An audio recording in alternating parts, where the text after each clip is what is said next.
So I'm Mark Vlossak. I'm the winemaker, the founder, and I guess the boss at St. Innocent Winery, which is in Salem, Oregon, almost the dead center of the Willamette Valley. And we're actually also in about the center of the Willamette Hills, AVA, and we have our estate, which is called Zenith Vineyard, about 130 acres of property, about 70 acres of vines. St. Innocent makes about 70% Pinot Noir, and the other 30% is 3 different white wines.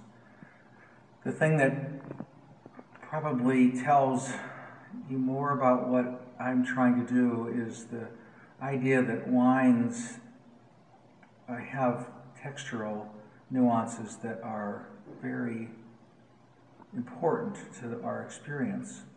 You know, a lot of times people will write reviews and talk about that this wine has strawberries or raspberries or blackberries or pan épice or peppers and things like that, and somehow that's supposed to describe the wine. But in many ways, those descriptors, if you were to do a statistical analysis of them, you'd find out that whether you like a wine or don't like a wine correlates not at all with any of those specific words. Wine that we like has a lot more to do with the way it feels when we put it in our mouth, the way things it reminds us of, the textural elements. And for me, that's really important in the way I craft wine.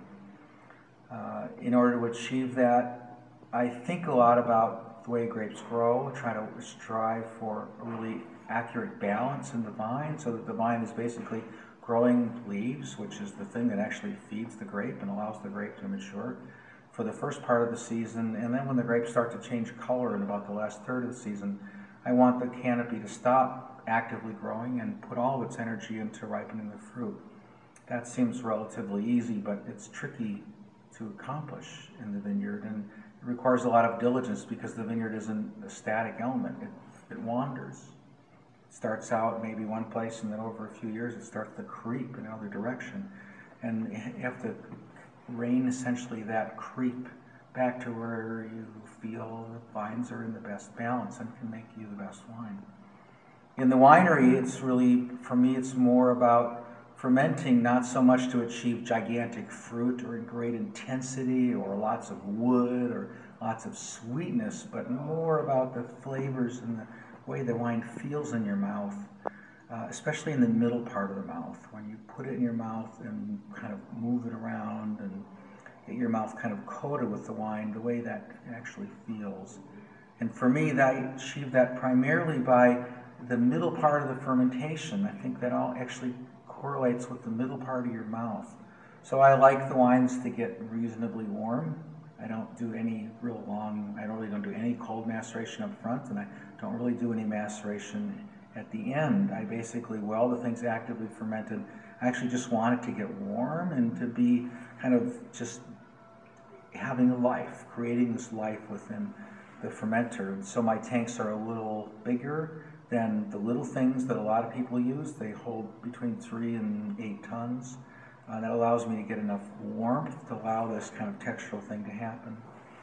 And then I basically do everything else pretty much by taste. I decide to press based on the evolution of the tannins, and I press actually quite lightly so that I don't get any bitter elements.